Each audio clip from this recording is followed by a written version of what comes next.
Welcome, everyone, to a reunited episode of the Jams and Tea podcast, where we spin the jams and spill the tea. And today we are coming at you with a new set of reviews for two new albums. We are going to be talking about the new album from progressive metal giants Gojira. We're going to be talking about their new album Fortitude, and we are also going to be talking about the brand new album from indie rock darlings Manchester Orchestra, their new album A Million Masks of Gold. The Million Masks of God. Oh, really? I thought it was gold. I had it written down as gold. I'm a fucking moron. Maybe because they have a big song called The Gold that might have gotten in your head when you were... Yeah, probably. I do like the idea of a Million Masks of Gold. It's got like an Indiana Jones vibe that the record has nothing that's to do the with. thought that I had in my head. That's so weird. Yeah. So we're going to be digging into those puppies today. But as we usually do, we'll take some time to talk about what we've been listening to over the past almost 2 weeks since we last did a main episode. So Jake, what have you been listening to in that time? Oh goodness, so many fucking things. I guess first off, I'll go off with there's two big things that I listened to in the last 2 weeks that are that I want to mention / were big undertakings. First of which being my listen to the Autechre project Elseq. I finally sat down. I had a long shift and I was working in the back, and so I was just like, all right, fucking let's do this shit. And I cracked it open. I listened to all 4 hours of this project. It's sort of a collection of the 5 separate EPs in that project. And I mean, I like Autechre. Autechre makes good music. The project is good. Sky, blue, grass, green. But I do think that it's a project worthy of note. I think it's very it seems to be sort of a career summary up until that point. It incorporates lots of things that I've heard on stuff like Oversteps, but also stuff that I've heard as far back as things like Try Repeti, and it's a colossal project. It's got really distinct movements about it. Each that's what caught me off guard about it the most, is that all 5 EPs, they all have like that sort of black and white unified thing. And I thought it was all going to be like a bit more, I won't say monotonous, but I guess like focused in that, but it's segueing through movements was what appealed about it the most to me. And I really liked how colorful and strange it was at points. And it has several of my favorite songs that the group ever made. Fold Free Casual, the best Autechre song. Do Not At Me, but yeah. It's a very fucking dope pick. I think obviously you're right to say, I listened to Elseq. Autechre is Autechre. Elseq good, Autechre good. But it is particularly notable to me that you enjoyed this as much as you did, considering that of the 5 of us, we all like Autechre, but you're the one who's perhaps the least overall enthusiastic. And so it was a really pleasant surprise to me that not only you enjoyed this record, the fact that it is a 4-hour project and you were enjoying it so consistently was I think speaks to how huge and immediate a lot of the music on it is. And also, it's like, I don't really think that the EPs fully work on their own as well as they do when they're part of this whole thing. But at the same time, it has this like real sweep to it. Like for me, the first 2 EPs are like really kind of heavy, dark, oppressive music, like almost apocalyptic. And then the last 2 EPs are like beautiful, ascending to heaven, like slower and more gorgeous sounding stuff. And then the middle EP is kind of like in between where it's like purgatory. Stasis. It's like purgatory where you're kind of like floating in between this like nightmare world before you and this beautiful heaven in front of you. And it's just like it has an amazing like sweep and feel to it across those 4 hours that makes it feel like really unified despite the way that it was released. So it's something you would lose if you didn't listen to it all in one thing, which I'm very, very glad that I did. It also just let me pay attention to like the individual songs and just movements a little bit more closely. Like I think the ones I responded to the most were The first one and the fourth one, I think those are just some of the best collections of material the band put out. Like, I don't think a single one of them I rated unfavorably or even close to. I thought all of it was great, but those are the ones that I really, really liked. And overall, I just think it's a magnificent project. It really makes me want to dig into the things that I haven't from Autechre. I think it's funny though that it's just like it goes to show how much of a simp this entire podcast is for that band when I am the least into them, and I've heard 9 albums from them and I like all of them, and like half of them I love. Like, yeah, I think you've heard more than I have. I possibly. I did not think that. I think, Jake, you'll quite enjoy retroactively moving backwards to some of the 2000 stuff you haven't heard, and some of the 90s stuff you haven't heard as well. Like, I think listening to a record like Elseq, and you've already said it does feel like it kind of like expands on and calls back to all these different eras. And so there's lots of gems to discover that I think are part of that journey to a record like Elseq. Yeah, definitely. I think the next one I have up on my list, like, of course, my first instinct is to go back and listen to my favorite Oversteps, but might do that first. But just because I actually listen to that pretty often, honestly, just because it's great. But I think the next new one on the list that I'm really like aching to try out is Chiastic Slide. So that's probably the next one I'm going to go to. Yeah. But yeah, very, very great project. I'm glad I went to that particular undertaking. Let's see. Other things, I'll save that other thing till last. I'll shout out something. There was a new project that it's kind of a small thing. It's 30 minutes long. It's a new project that is a band. It's a shoegaze dream pop band that notably has one member of Slowdive and one member of the Flaming Lips. They have a little bit of a super group called Beachy Head, and their self-titled album came out. I got it on vinyl because I pre-ordered it on Bandcamp a little while ago after hearing the single. And that project is really, really great. The only thing about it that is, bad is like, it's kind of like what Morgan said about the Dillinger Escape Plans EP with Mike Patton, where it's just like the only reason that I wouldn't give it a higher score is just because there's not enough of it. And it's like, it's a really good project if you like those things, if you like the Flaming Lips, Slowdive, those genres. I think there's definitely something for you. It's pretty immediate, really consistent project, really lush sound, just a great afternoon listen. Check that out. Sounds great on vinyl.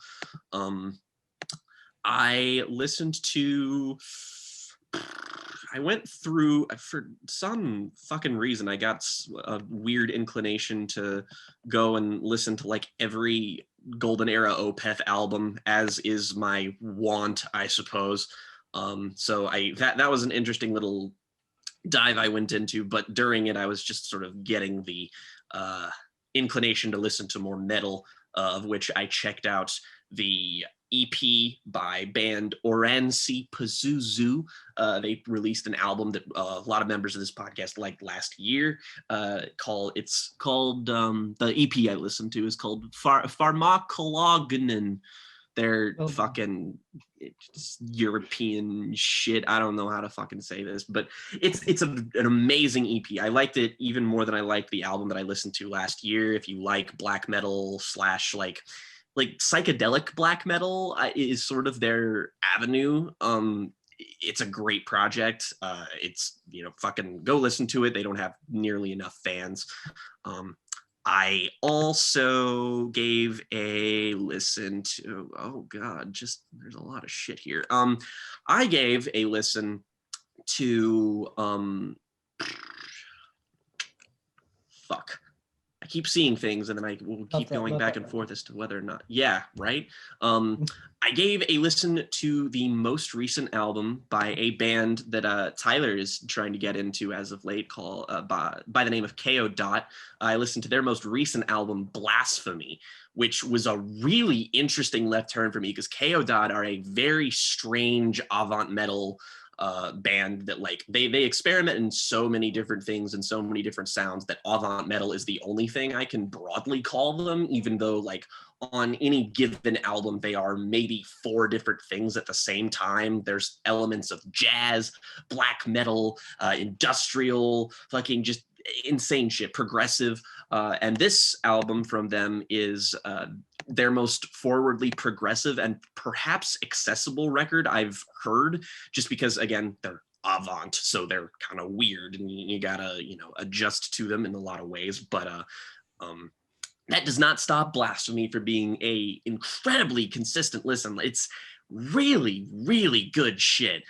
Just an album that seems to have gone under the radar just because it didn't do like super well popularity critic wise. And I just think that's a band that doesn't even really, like, most of the attention that they were given was in the 2000s anyway, and they're not really on people's radar. But if you're looking to get into that band, I think that's a fantastic place to start. On, let's see, number 4, I'll say I listened to we were talking about the last episode I was on. I talked about how I had a transcendental listen to Gorguts' album Colored Sands, and Tyler found out that that wasn't technically their last release. Their last release is an EP that's a single 33-minute long song called Pleiades Dust. Which I bought on vinyl. You could say that I like that. It's really great. It's not at all what I expected from them, though. It's like, you just sort of like, when you listen to their albums, at least the albums of them that I've listened to, it's just sort of like this consistent heaviness. And like, you listen to something like Obscura and then you go to Colored Sands and it's just like a different breed of absolutely overwhelming. And this is very different. This is very progressive in structure. It's got many different movements. It's not nearly as heavy, but it still sounds a bit like Colored Sands. It's definitely something that I think people who are into the band will find is an interesting, I won't quite say digression, but an interesting progression of their sound that's worth trying out. And the last thing I listened to in these past 2 weeks that is generally my favorite thing I've listened to recently, revisiting a project that I really remembered liking a couple of years ago when I first got into music, and just like listened to, liked it, and just didn't listen to since. I listened to an album from Kentucky's own Sturgill Simpson. I listened to all his records, but I listened to A Sailor's Guide to Earth, which has become, if not for Rustin Kelly's Dying Star, I would say it's probably my favorite Americana record, full stop. It's a wonderful record. It's a tight 9 tracks. Every song is absolutely fantastic. Sturgill does this amazing thing with his sound where he blends traditional country Americana and specific sects of like outlaw country with psychedelic music. And he sort of made his name on that with his project before that, Modern Sounds of Country Music, which is a good album, but it's like a launching off point for his sound, really, for me. Like, it's a consistent record, it's a good record, but it's like, it shows promise, and Sailor's Guide is the album that delivers on that promise in spades. It's kind of a concept album in that Sturgill is addressing, it's a sailor's guide to Earth, and it literally is that, but it's really addressed to his, at the time, newborn son. And it's all of these life lessons and guides and talking about like things in general and just like his outlook on life and telling all of these stories and lessons that he's learned. And it feels so like adventurous and expansive. And it has this just huge, like the production on it is immaculate. It's enormous. It's gorgeous sounding. And it's huge. And it sounds all psychedelic and cosmic, and I love it. He does a lot of unexpected things too on it. He covers Nirvana, which, tough task, but like his cover of In Bloom is amazing. Like, holy shit, is it good. He can cover a fucking song. He covers The Promise on his first album, which is similarly fantastic. But that just, the whole record, it flies by. It's like a tight 40 minutes. I have not been able to put that thing down. Like, I've listened to that almost once every single day. It's amazing. I'm downloading it right now purely on the basis of that Nirvana cover. He's like fucking Ween in the respect that, like, dude just covers a bunch of shit. You're just like, really? And then you listen to it and you're like, oh, okay, this works. Okay, never mind. I also fucking love that album cover. It's so good.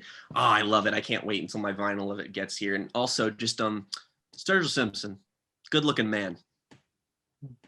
that is all. All right. I guess that's August then. What have you been listening to? August. All right, so let's kick this off with the last System of a Down record that I have to listen to. I listened to their record Hypnotize. This is the second half of their double album Mesmerize, Hypnotize.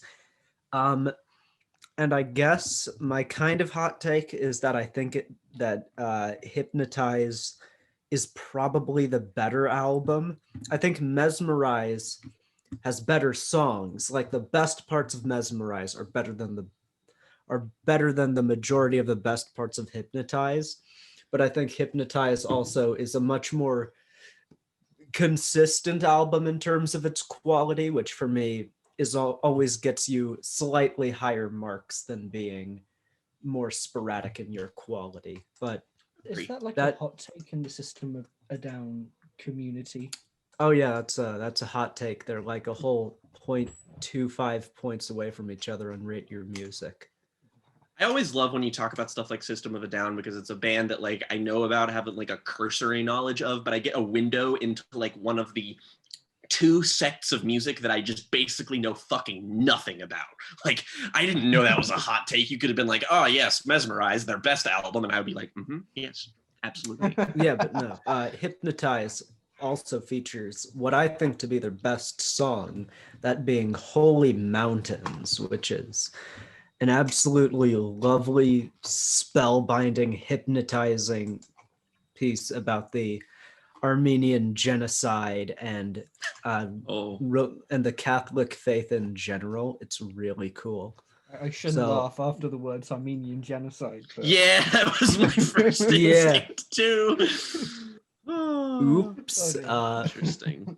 So I guess I'll take this in more of a let's go more of a black metal-esque direction with Old Sorcery's album Realms of Magical Sorrow. This is a dungeon synth record. Yeah. Quite it's very atmospheric. I guess the best way I saw to describe it was it's like Scooby-Doo synth is the best way to put it. and it's not terrible. He's absolutely right too. It's so like it's kind of goofy, cheesy, but that's also the fun of it, that it's this album cover with this big like dark spooky castle, and you're getting this really atmospheric kind of a bit tongue-in-cheek synthesizer music, but it's not bad. I'd give it a check out. Nice. Next thing, let's talk about a harsh noise album by Kazumoto Endo, While You Were Out. This is from 1999. And this is one of my first forays into harsh noise. I had heard this described as a decent enough entry point because it blends a bit more sound collage stuff in there, and that there's kind of samples of like cheesy kind of pop songs littered about it. And the cover is also this like, if you were to look at it not knowing what it was, you'd think it was like a crappy like twee pop album or something. And of course it just blasts you with this gut-wrenching harsh noise.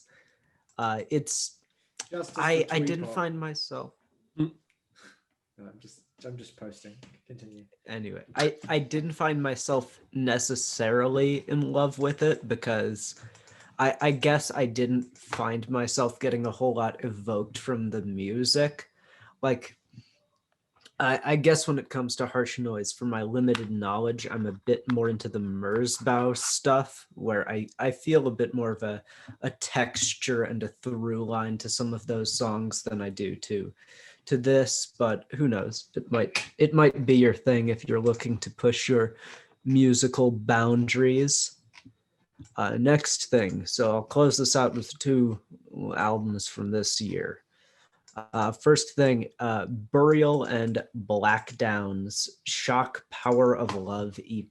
This was okay. That's about all. It's pretty bog standard for Burial.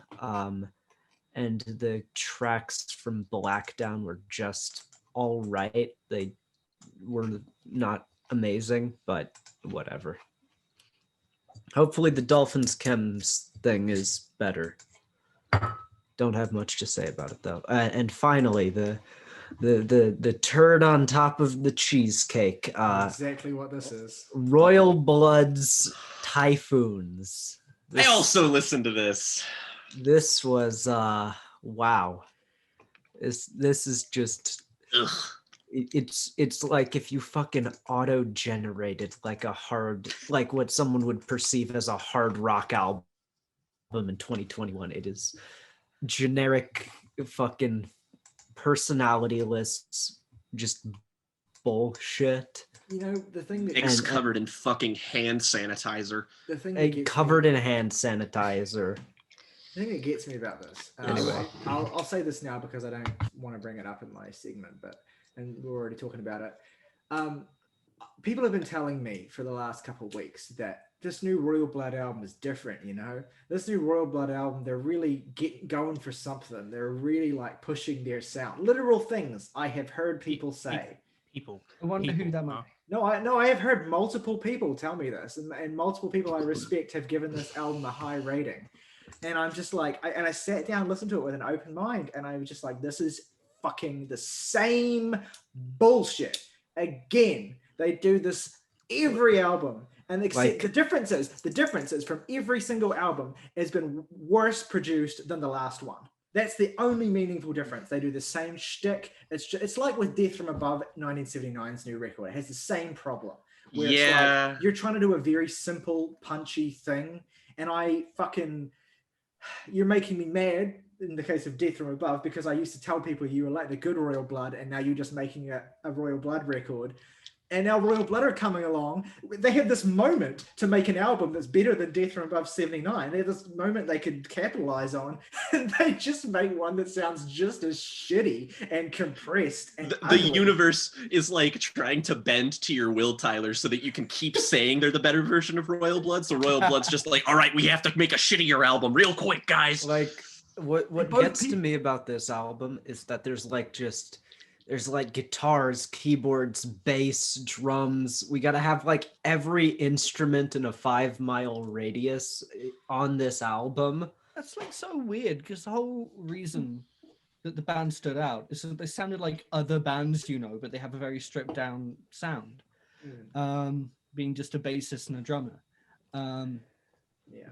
Anyway, so that's entirely enough oxygen expended on Royal Blood's third album. Continue.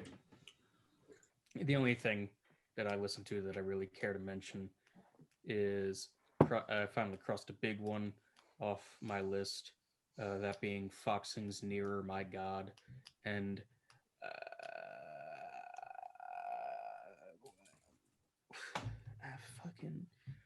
the girl from The Ring or The Grudge. I've listened to it like 18 times, and I first heard it on Sunday, Monday. I don't know. I can't remember. It's a lot of listening. Morgan's been so enthusiastic about it that every single time he mentions it in the group chat, I end up listening to it as well. So I've listened to it like 3 times in the past 2 days. I fucking wonder what that is like. Yeah, I had a feeling Morgan would like it. It just felt right. But like, it's one of those most incredibly beautiful things when you feel like someone probably might like something and then they just fucking love it. It's awesome. Yeah, it's life-changing. Yeah, that's really the only thing I listened to this week. Right. So, I had a 3-day stretch where I had to look after the new puppy we have in my house because my parents were playing bridge all day in a competition. And I'd spent the day working and throwing records on. And I went back to a record from last year that I had talked about on this segment before, but haven't really given the time of day to. And that being, if I can just fish it out, this one. The album WWBLT made called Fake It Flowers. And I tell you this, if all you know is the TikTok song that sampled her, put that out of your brain, okay? I am simply not on TikTok. That's okay. Well, there was Todd in the Shadows did a review of it, so. Oh, that's how I know that name. Okay. I remembered seeing that in my notifications once, and I was just like, I will simply not watch this. Right, but this record is a wonderful alternative rock album. The sort of, the first song reminded me a bit of like the Stone Roses, but it's also like very grungy, kind of Liz Phair. It's just, yeah, it absolutely rips. And there are certain songs on it I cannot get out of my head, and I have tried. Yeah, finally listened to Black Star by David Bowie. And wait, what do you mean you finally listened? You've never heard Black Star? no, I've heard songs from it, but I've never bothered to sit down and listen to the whole thing. Okay. Yes. I haven't either.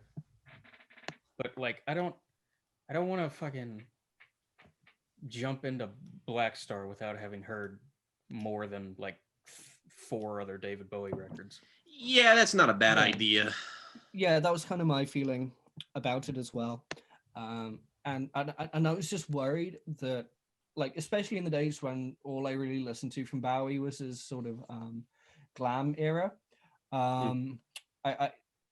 I knew he got more experimental as his career went on, and I was worried that I would just miss it completely. The thing about Bowie's career arc is I wouldn't necessarily describe it as getting more experimental as it went on. It's just that he has these very distinct phases where when he shifts to a new phase, it's like a complete rejection of the previous phase. Mm-hmm. Like he just completely goes full tilt. Like when you think about like Diamond Dogs through Low, and then you think about Scary Monsters into Let's Dance, and then you think about you know, in those later career records as well. So I definitely understand wanting to hear lots of Bowie and familiarize yourself before you go into Black Star. But also the thing about Black Star is there's no precedent for it in his whole discography. Nothing sounds like it. So that's what makes it so special, I think. Before he died, he said his 2 biggest inspirations for that album were Death Grips and Kendrick Lamar. So and it shows, in my opinion. Mm-hmm. Like it's Certainly also does. worth saying that this apprehension I had to listening to Black Star is also unfounded, just because the record is like aggressively fun. Like it of course touches on some very dark themes and ideas, but I had like a blast with it. And the inclusion of sort of like quasi jazz stylings elevates that record so much. Yeah, he recorded the whole thing with a jazz band that he discovered and said, I want you to come with me and make this album with me. So it's like session musicians, but they're also part of a band. But like the whole record is built around, instrumentally is built around them and that jamming that they did with Bowie. God, Lazarus is just one of the best songs ever. Oh my God. Yeah, and just some of the lines are so very like blunt. And it's in the way that I really like in songwriting and poetry and writing, where the writer knows when to be sort of prosaic, I guess, knows when to be crass, and sort of knows when to step outside of traditional ideas of pretty songwriting, you know? Totally. Yeah, and that's sort of why that's something I really liked about that record. It's I've talked about a Bowie bench I had a while back where Low came in is my favorite Bowie. It's not even close. Well on top of that, like underrated aspect of Black Star that never gets talked about, and I kind of understand why. But it's also one of Bowie's horniest albums. It really is. Oh my God.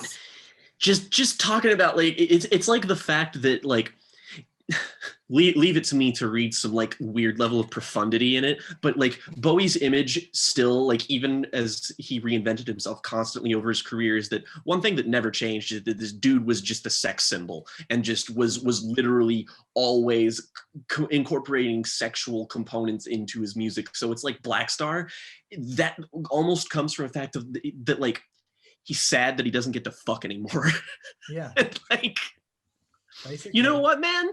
I feel you. It was like, if I'm gonna die at 69 years old, I'm going to capitalize on that fact. Yeah.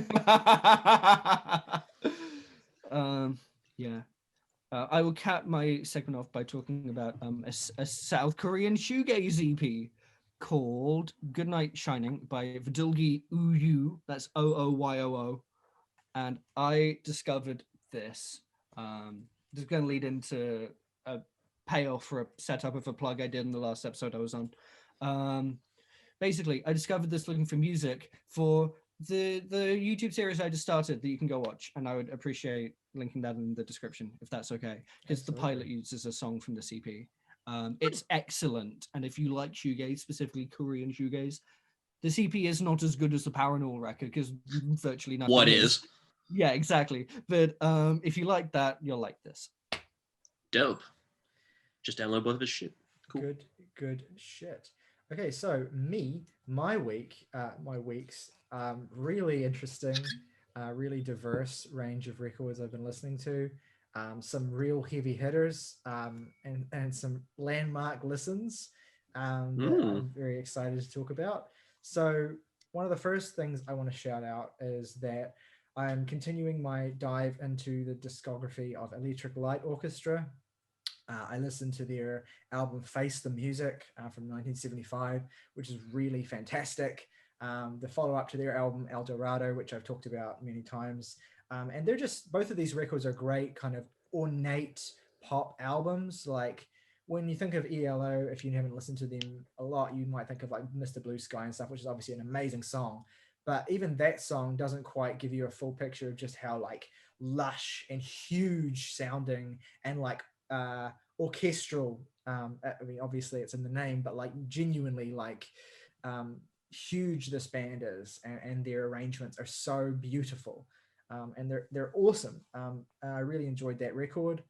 I've been digging deep into the discographies. Most of the last 2 weeks actually has been taken up by listening to two bands, and I'm not really going to talk about either of them because they're the two bands we're reviewing today.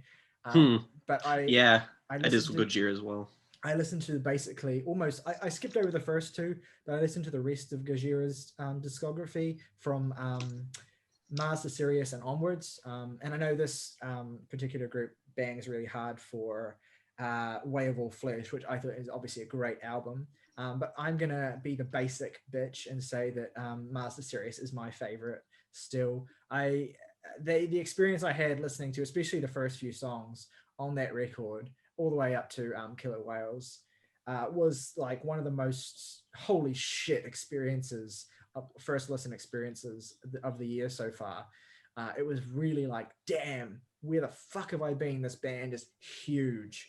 And Tyler, your affinity for that record made me revisit it before I listened to the new album for this podcast. And I will say, I upped that by an entire point in my score for it.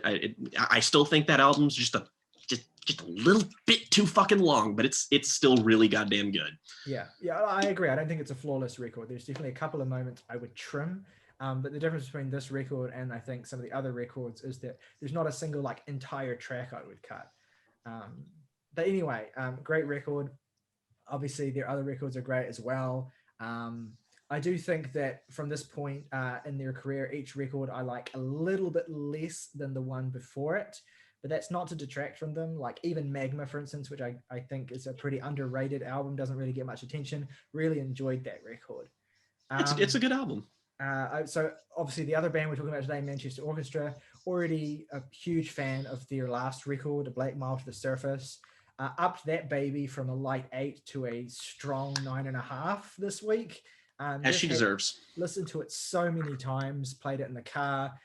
It's such a remarkable indie rock record, like incredibly great hooks and arrangements. It's just one of those albums that feels classic. We talked about those albums a lot recently, where it's just a classic feeling album, from the opening notes of The Maze right to the beautiful sweeping ending of The Silence. Amazing album. Quintessential 2017 listen. I hear that and it just takes me right back. And I'll be referencing it quite a lot when we discuss the new record, because the new record is very much tied into that album in a lot of ways. So Yep. So that was a great experience I had this week. And yeah, and I want to say as well, the one record I particularly wanted to shout out from Manchester Orchestra, beside that one that I discovered for the first time, is their album Simple Math, which I still don't, it's not one of my absolute favorite records of theirs. I think it's a particularly front-loaded album as well. But I will say that revisiting this record over and over this week, I really came to appreciate it a lot. And I've listened to the first 5 songs on this album, plus the title track, an awful lot the last week. Like it's a very strong record, and I wanted to give it a shout out. Another record I want to shout out is I listened to a record from a folk legend collaborating with one of the great session guitarists of the last 20-30 years. A very critically beloved new album, which is the collaborative record between guitarist Matt Sweeney and the legendary indie folk musician Bonnie Prince Billy. They made their second collaborative record together, Super Wolves, which is the sequel to Super Wolf, which came out, I think, 15 years ago, a very obscure release. I was not super familiar with, I've only ever listened to one Bonnie Prince Billy record, which is his kind of like classic record, I See a Darkness, that everyone talks up. And it is a really great album, like very much a precursor to a lot of like really dark, minimal folk music that we all talk about on this podcast quite frequently. But Super Wolves was an absolutely gorgeous record. I've always had been held at a bit of a distance from Bonnie Prince Billy as a songwriter. More well known probably to the people in this group is Will Oldham, because he's also an actor who's in most notably Kelly Reichardt's film Old Joy. But as a songwriter, I See a Darkness, but I've always kind of felt him a little bit esoteric and a bit weird, and not in a way that I've connected with. But I think his songwriting is beautifully accentuated by the really colorful guitar playing of Matt Sweeney on this new album. It just adds a new dimension that I think the songs need to really be properly full. But the songwriting itself is also really good on the Super Wolves album. There's some really moving songs about a host of quite intense topics that I found really engaging. So shout out to Super Wolves.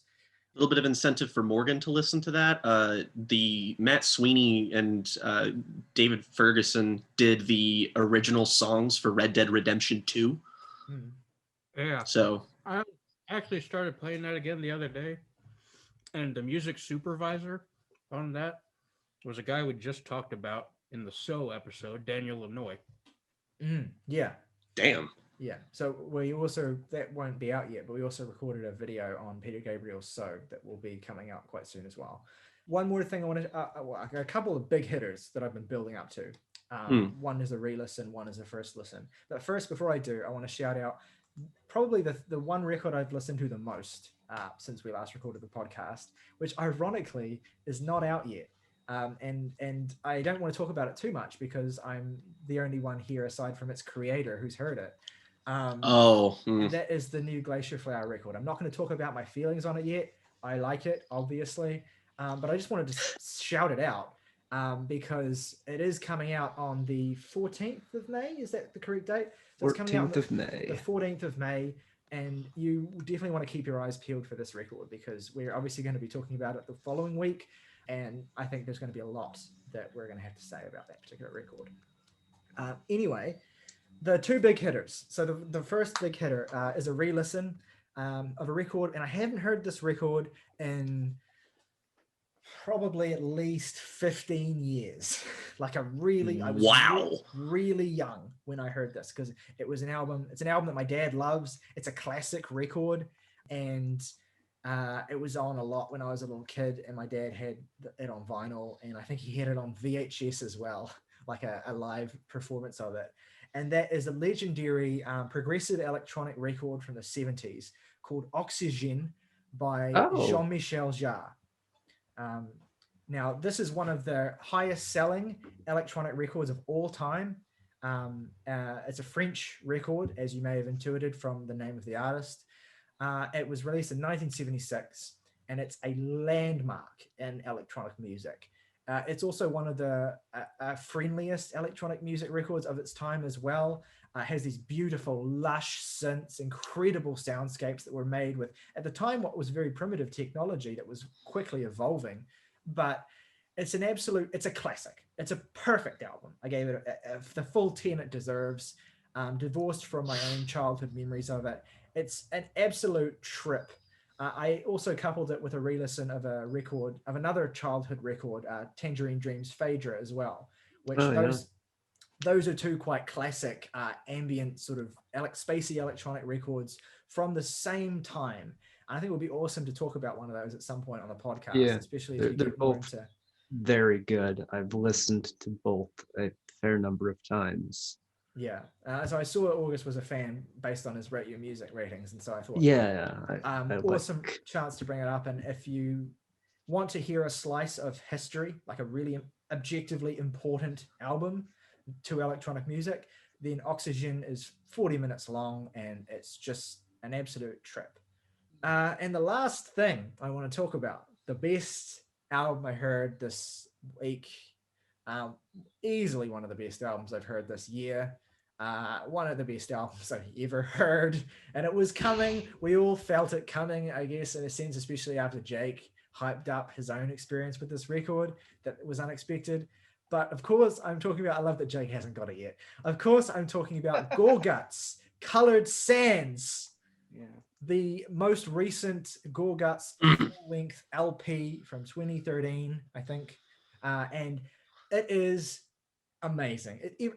There's really no point in me even talking about it because you've heard this band, enough talk about this band already. But basically, it's everything that I wanted it to be and more. It is, if not the most esoteric and strange thing they've put out, that's obviously always going to be Obscura. It is the most heavy, the most immediate grabbing, despite the fact that it has all that sort of atonality and weird experiments with sound that Gorguts are known for. It is still a really record that grabs you. It still has a great melodic core as well. Everything that you could want in a metal record is in this record. There's a moment about halfway through the record where a track started and it just was so unexpected. And I'm not going to say why it was unexpected. I know Jake will know, but it was so unexpected. And then when it happened, I was like, okay, yeah, this is not just their best album. This is like something important for metal. Like it's like of that kind of metal. I am hard pressed, and I will be genuinely shocked if anybody can show me an album that does what that album does better than it. Nothing is better. Nothing. Every single track is a 10. Is the most emphatic of 10s. It's basically how Morgan feels about Dillinger Escape Plans, One of Us is the Killer, is how I feel about Colored Sands. And they both do very similar sorts of things with their own niches of metal. Anyway, that's my week. Amazing. Good week. And so, all right, what are we starting with? We start today. I'll just double check. Yeah, so today we're going to start with the first album we're going to review is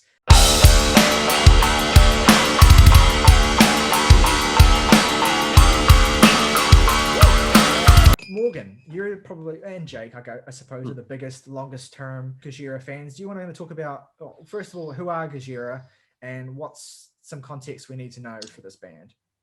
They're led by what are they name? Their fucking names I can never pronounce. Duplantier? Is that how you pronounce that? Yeah, Joe and Mario Duplantier, I believe. Yeah, they're led by, I'm pretty sure they've both been in the band since its inception for God knows how long. And honestly, I don't know as much about them as Morgan, so he should probably take off from here. But the thing about Gojira is really just that they are one of the most strikingly consistent heavy metal, specifically progressive heavy metal acts around. And I know that they take a lot of influence from and are very good friends with one Mr. Devin Townsend. Yeah. So heavily environmentally themed lyrics, probably the most outspoken band about that particular topic of the last 20 years. So the previous album, for context, Magma, was written, much of the material on it was based around the fact that both Joe and Mario's mother passed away, and it's this sort of stripped back for them grieving record that doesn't exactly sound as amazing as a lot of grieving records end up being, which is a strange thing to think about. But it's also a record that when it hits, it simply obliterates. Yeah. The first Branded, the Shooting first- Star. I was going to say, I think that's also reflected in the fact that album got them Grammy attention. The Silvera was nominated for Best Metal Performance in 2017, I think. Yeah, I mean, Which is fucking a great amazing song. Yeah. The first song I ever heard from them was "The Cell," and that's like a particularly notable track for me, just because it's like one of their shortest ever. That's not like an interlude, but like it loses absolutely none of the power that this band has. Their tendency to sort of make like 9-10 minute tracks that focus on build up and then just completely tear your face off. It's kind of like, I kind of think of The Cell as like one of those if it was compressed down to a track that was just over 3 minutes. And that sort of marked a notable shift in the band's approach to songwriting. Now that we've heard Fortitude and that it's out, we can definitely say that they are leaning out of the more opulent movements of songs like The Art of Dying. They're sort of moving away from those and focusing and trimming down the songs that they write. And I think Fortitude is a really interesting example of how that plays out. I agree, and I think that the trajectory, getting to experience this trajectory in real time this week as I go through their records has been really interesting. I think it really started on L'Enfant Sauvage most prominently, which I think was a record where I was like, okay, this is obviously still a Gojira record. It has all those trademark Gojira sounds. I'm not enough of a guitar geek to describe them accurately, but it has a lot of those sounds that you hear immediately think, okay, this is Gojira.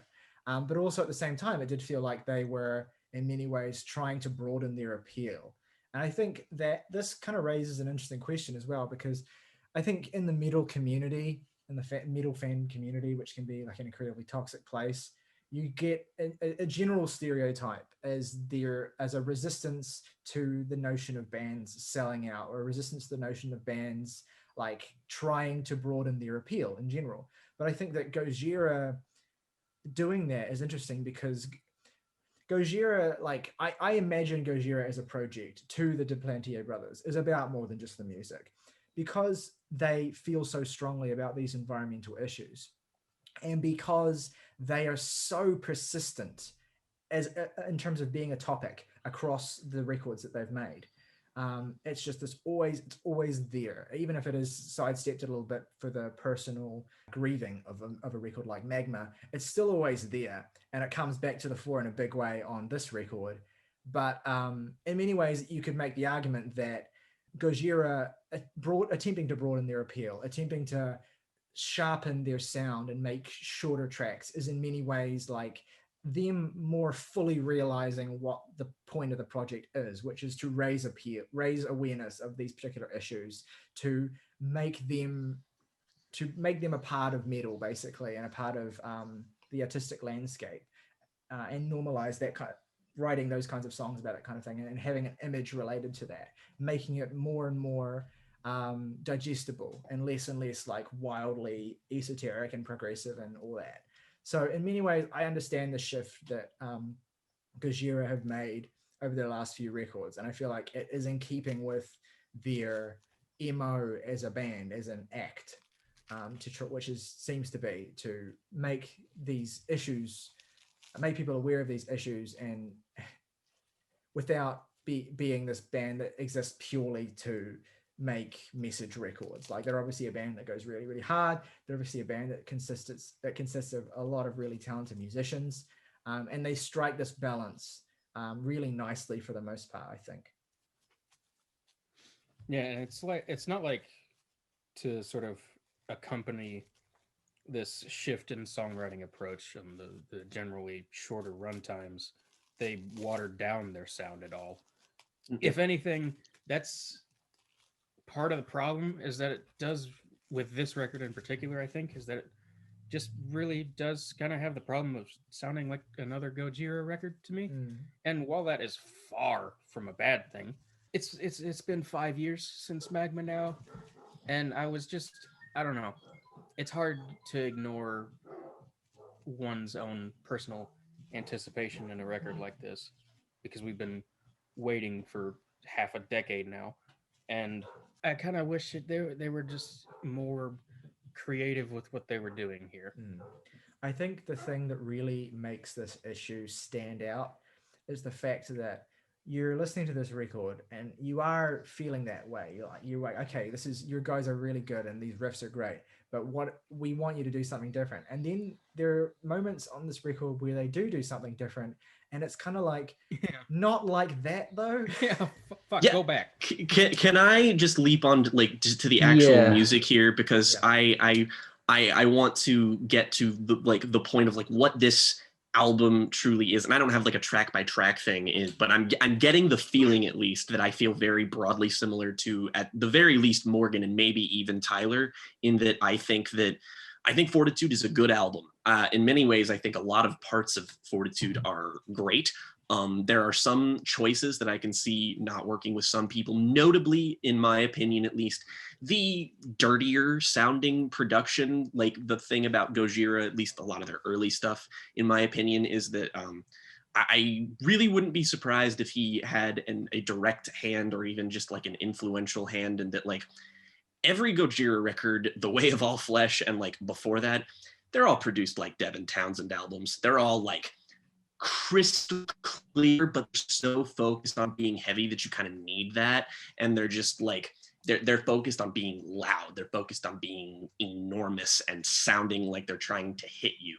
So I can understand perhaps going into this album and you get some of that. You don't get all of that. Even Magma, to a certain degree, I think is a little bit heavier, but this album specifically does kind of have a bit of a grit and a little bit of an edge to the way the production sounds. And, mileage may vary, but I kind of like that approach. And there is the issue of it sort of just being another Gojira album, which is kind of why I didn't get my hopes up too much, just because that's broadly how I feel about Magma. Even though, again, it has its highlights, it's still just most of the time it's kind of them spinning their wheels, which is good. It's just that, I have 4 other records from you guys that just kind of do this a little bit better. And what you said, Tyler, the whole change it up, but not like that though.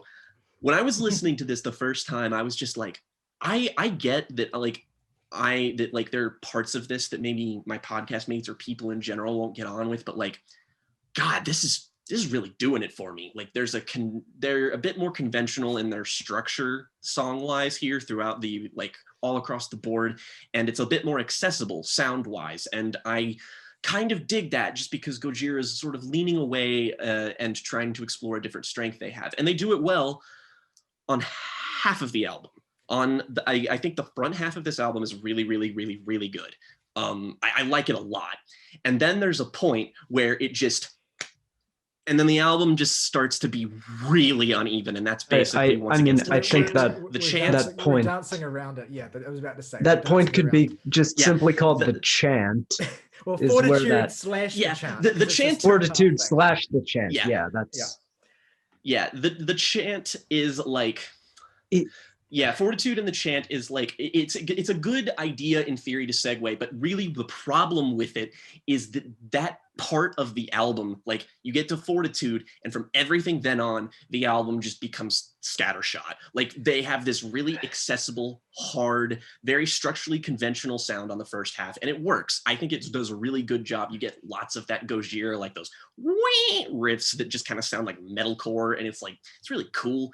And then they try to slow things down, and the songs just get kind of awkward, and just lots of ideas that slow things down and and don't complement the band's sensibilities at all. I would say that like maybe the exception to this is the song Sphinx, which I still think is really good.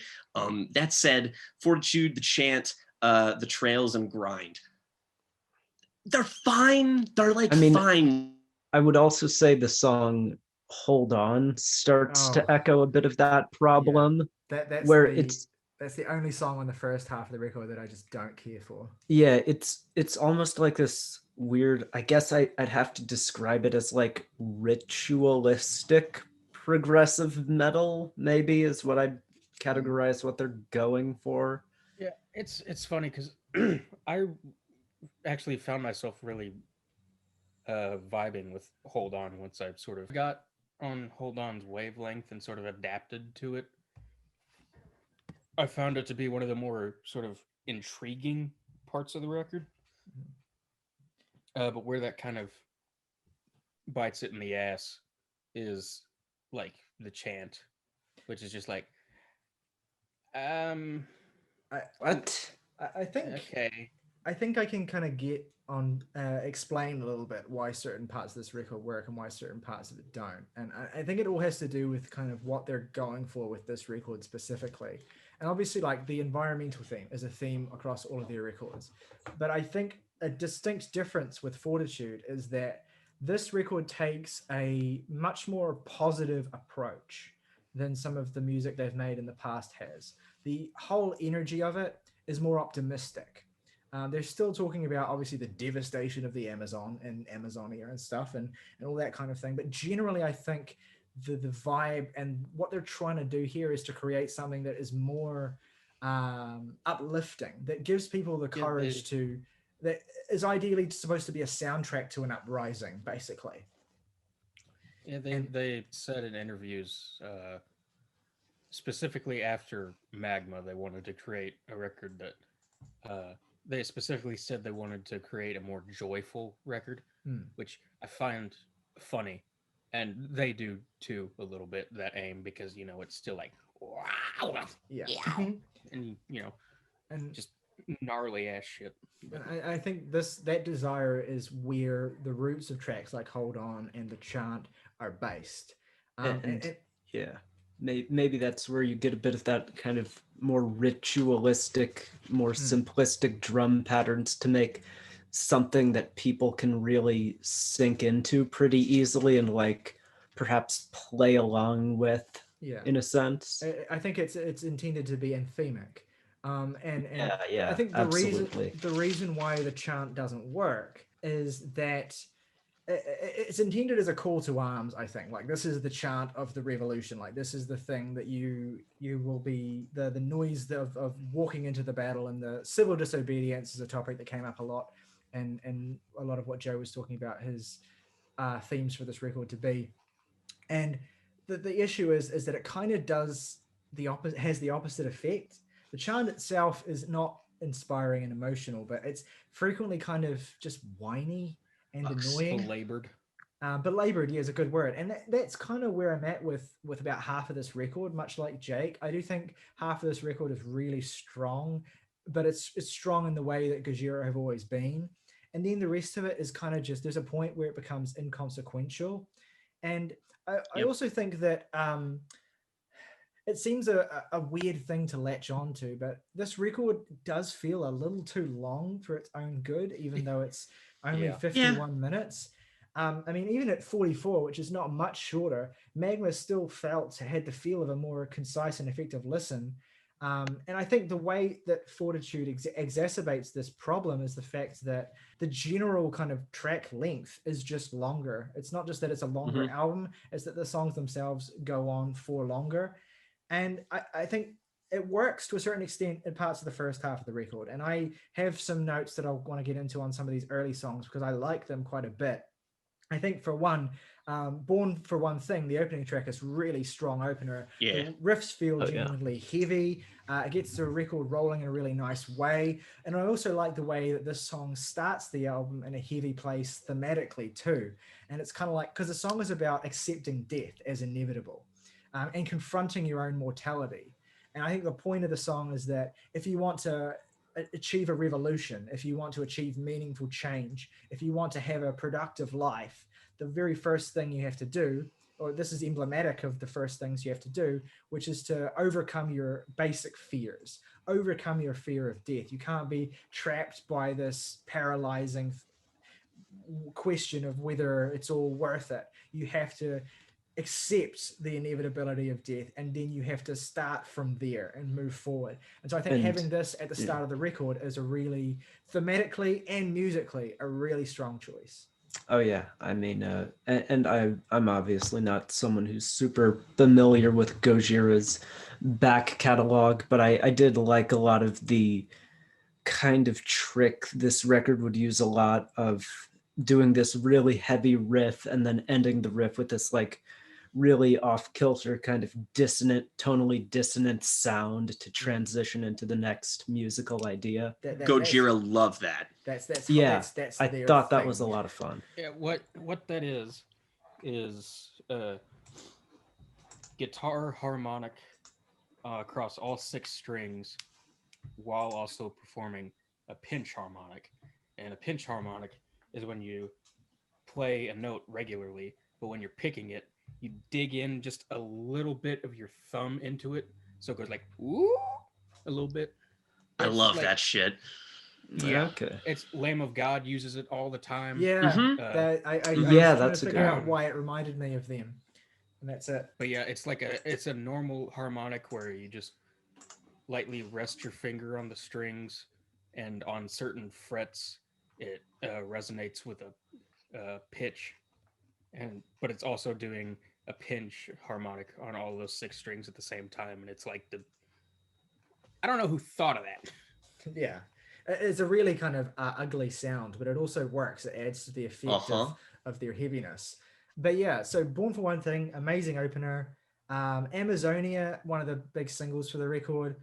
I don't actually have this isn't a comparison point I came up with. It's one the band evoked themselves. They said that a lot of the instrumental on this track is a tribute to one of their idols, Sepultura. Another sort of... Oh, wow, yeah. That makes a lot of sense. So specifically Roots, Bloody Roots, which is like their big one. Yeah, that I can hear that a lot in that, now that you kind of mentioned that. And then the theme of this song is, again, the standard ongoing destruction, specifically of the world's largest rainforest. I will say there's this thing about lyrical bluntness where it's, on the one hand, for this band, it is the strength, and on the other hand, there's an art to it. And I think that there are some lyrics here that are really effective in their bluntness.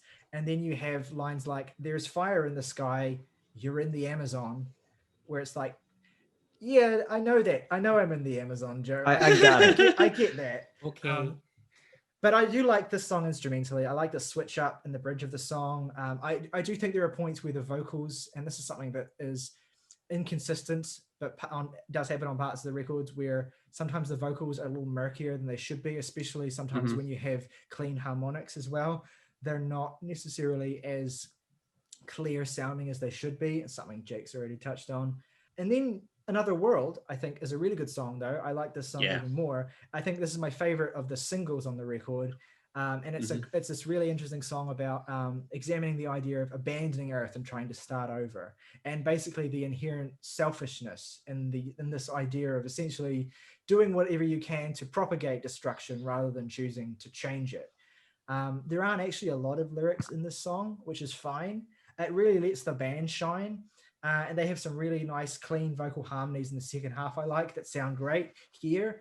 The whole thing gets quite anthemic. And I think also having a big anthemic single that's about human selfishness, complete with adding chorus vocals that sound kind of cliched, but also really fit in the song, is kind of ironically funny. And that enhances the song as well. And the last thing I'll talk about, because I don't want to do a track by track thing, because we're not really trying to do those anymore, but there's just a string of songs that I really enjoy. And the last of them is the longest track on the record, Newfound, which I really dig. Joe, and I especially like this track. It comes as a certain point of counterpoint on the record, building on Hold On, which again is a song that starts that really more positive outlook of the record. And this track builds on it. It's a song about finding joy and purpose in in Joe's case, and his children. But what is good about the song is that it avoids being saccharine. The lyrics here are some of the most emotional, but they're also some of the sharpest on the record. I particularly like the lines, the long days you've had, enough to figure out what it is you dig and what you're bleeding for. A bright light now making you alive, connecting the dots, a brand new ritual. This is a really sweet and poetic way of describing parenthood without ever having to say, you know, my beautiful baby or whatever. It's really it's really nicely done. So And the song just has a killer chorus melody. And also, like the opening track, both of these songs have this baller halftime breakdown on towards the end of the song that just ties the whole thing together. It's a really great piece of metal. And ultimately, yeah, I think when this record is at its strongest, even if it is doing the standard Gojira thing, it does it with enough gusto, I think, to pull it off. It's just that it feels a little bit torn as well at certain points, this record, between wanting to make a good Gojira album and also wanting to expand the sound, but not necessarily fully knowing how to do that. One thing that I think was enlightening to learn when doing my research on this record was that certain songs started as sketches for something that wasn't necessarily originally intended for Gojira, but ended up fitting into Gojira and ended up aligning with what they wanted to do with the record. And so there is, to a certain extent, obviously I don't want to project too much, but there is a certain extent to which it feels as though they're caught in the crosshairs at this point. It has been 5 years since the last record, and they're not exactly sure where musically they want to take Gojira. And so that's where I'm at with this album, and I'll stop speaking about it now. It's basically, it has an idea. It's a really thematically coherent record, but musically, it's just not quite there yet. I thought before we started recording that I wouldn't have anything to say about this record, because like I thought it was fine. I have no context with Gojira. You very wonderfully informed me in a way that I found very enlightening, and I'm sure our listeners will as well. But then, like when you started talking about where, like specifically, the record was letting down, I was reminded in a really troubling way of our Lamb of God self-titled record. Oh God, yeah, that's exactly what I thought of the first time I listened. I was like, oh my God, is this gonna happen again? I don't want this to happen again. It was like, yeah, like I thought it wasn't. It was like, it's not the best metal record I've ever heard, but it's not bad. Like, but then like it's like the mirror image of where your critiques lie for the rest of you in a way. Like I also think the second half is really inconsistent, but it's inconsistent in the way that I think there are moments on the back half where compared to the first half, where I feel like very little. I feel like, you know, that's a very competent half of a record. But then on like the back half, there are moments that you have all highlighted as moments you don't like, where I'm like, but that's bits of it where I really felt like I was engaging with the record for the first time. That's fair. Like when like Fortitude starts and this is like a Tom Waits song. Like what the fuck's happening here? This album desperately needed Tom Waits like in the background through a filter being like bop bop bop bop. Like the Earth died screaming, Tom Waits energy. Like I don't know. Anyway, and then it goes into the chant, which I was like, it's a weird idea for a track, but I was like very compelled by that left field way of structuring this song. And I felt like yeah, it's a bit repetitive, but I was very compelled by the idea of the song. And then something like Into the Storm, which I don't think you guys like very much. I didn't touch on it. I thought it was fine. I don't dislike that track. Yeah, okay, well that's fair enough. Like I love the chorus. It felt like huge and like imposing, and I think really, and also the closer grind as well. And what I think I found very interesting is like the thing that really prevented me from enjoying the first half was that it has these moments where it tries to be very spacious. It takes a break from being very heavy to create this sense of stillness, of space, of space. And it reminded me of like a lot of music I really didn't like on like MTV Rock in 2010. I've never vibed with that aesthetic. And what I found on the back half of the record is that when they try to do that, it's with textures I find just far more compelling, especially on the closer. And indeed, like on the song Hold On, which I think someone made a dig at, there's a solo on that song that I am just in love with. And the riffs are really hooky, and it just like hooks me in, and I'm just really compelled by that. And yeah, I found like a song like Into the Storm just like really viscerally satisfying, and songs like The Sphinx and The Trails is where I found that half really bland, and I have no notes on them. So that's my take on it, and I just find it very weird that not having any context for Gojira, I come in and it's just like, wow. I was just listening to your reviews, like I feel simultaneously the same and totally the opposite. I think people, a lot of, from what I've garnered from the reception of this, it's one of those classic instances, you see it happening a lot, where critics who aren't like super into, who don't like get personally invested necessarily in the same way as hardcore fans, listen to this record and I think, this is a really good record. And hardcore fans are treating it like it's the, well, not hardcore fans necessarily. Most hardcore fans are really into this, but like metal people online will be like, this is shit because they didn't like the chant. And that's like 5 minutes of the 50-minute album.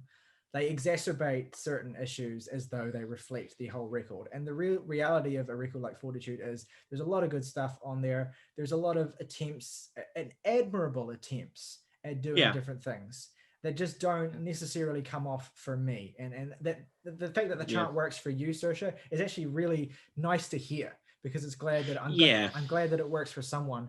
But also like with the Lamb of God thing, I think from what I've seen online, these are two bands that do get talked about in tandem because they are cut from similar cloths.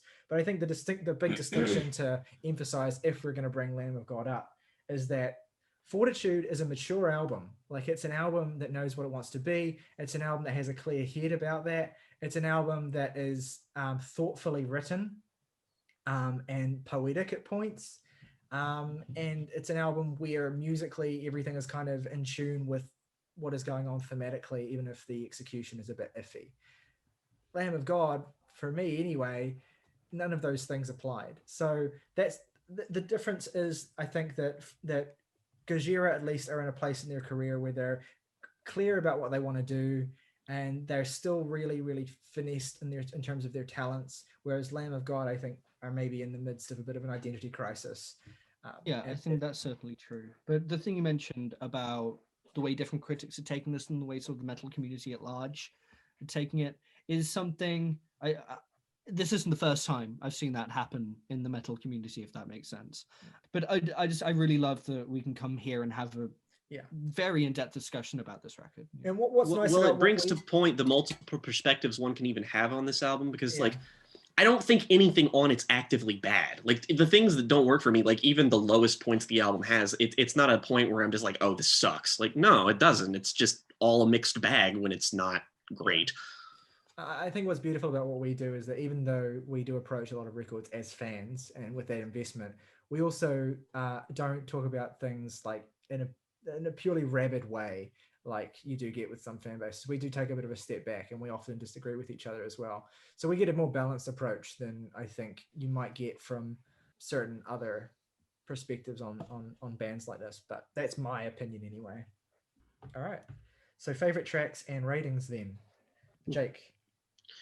My 3 favorite tracks are Born for One Thing, Newfound, and I'll say Another World. And least favorite track, I feel like a lot people might steer towards The Chant, and I don't particularly care for that song. But the other point I think for me, which I don't really care for, is The Trails. I just think that kind of brings the album to a bit of a slow, kind of sloggy ending that I just not particularly care for, and I give the album a 6.5. Favorite tracks are probably Born for One Thing. I like Sphinx a fair bit, and Another World, it's called. Least favorite would be Fortitude, and I'd give it a 6. Nice. My three favorites. I love Born for One Thing, but just for the sake of variety, I will say Another World because I pretty much love that one just as much.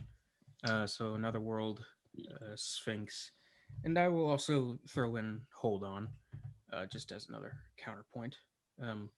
Least favorite is still The Chant, and overall, I will give this a 7 out of 10.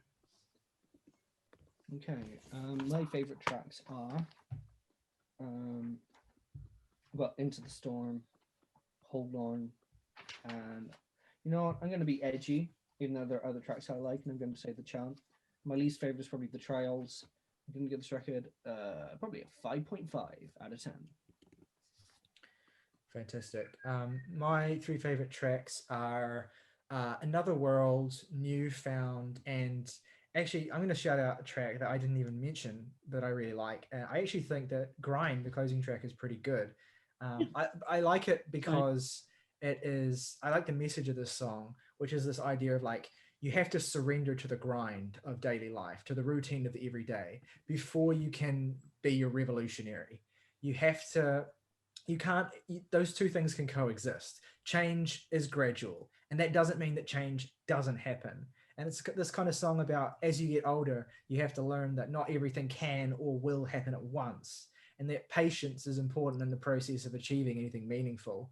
I don't think it's an amazing song, but I want to shout it out for that reason. I think it's a nice capstone to the record, and it kind of brings everything full circle thematically as well. So great song. Or a good song, at least. What are words?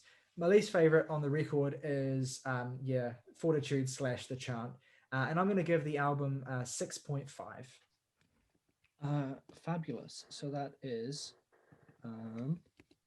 the 6.3 average, which lines up with, if you just give me a second. Okay. Lulu. Okay.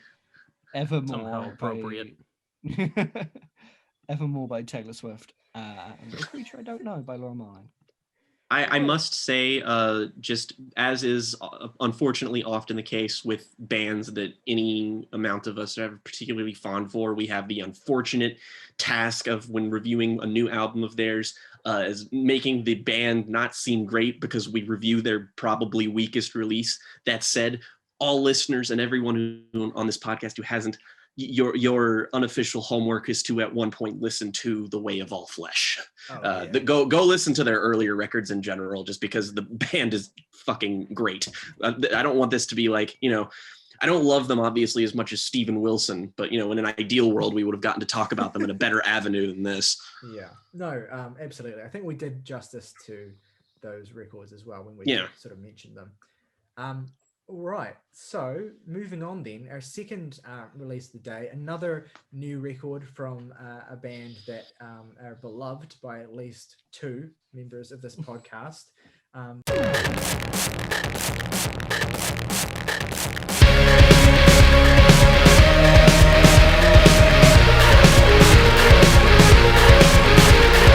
So, Manchester Orchestra are an American indie rock band based in Atlanta, the brainchild and project of the singer-songwriter Andy Hull, who we have mentioned in passing on this podcast before. The first thing, to be fair, Hull is a city in England, so that could give him some ownership over the Manchester. First thing that jumps to mind in terms of a previous mention that we've given is the fact that he showed up on the last Touche Amore. And he has a very I suspect we may get into a debate on this, but I think that Andy Hull has one of the best voices in indie rock, or at least one of the most emotively useful. Like, it's certainly a voice I could imagine not being for everyone, but he uses his voice in a really effective way, especially on.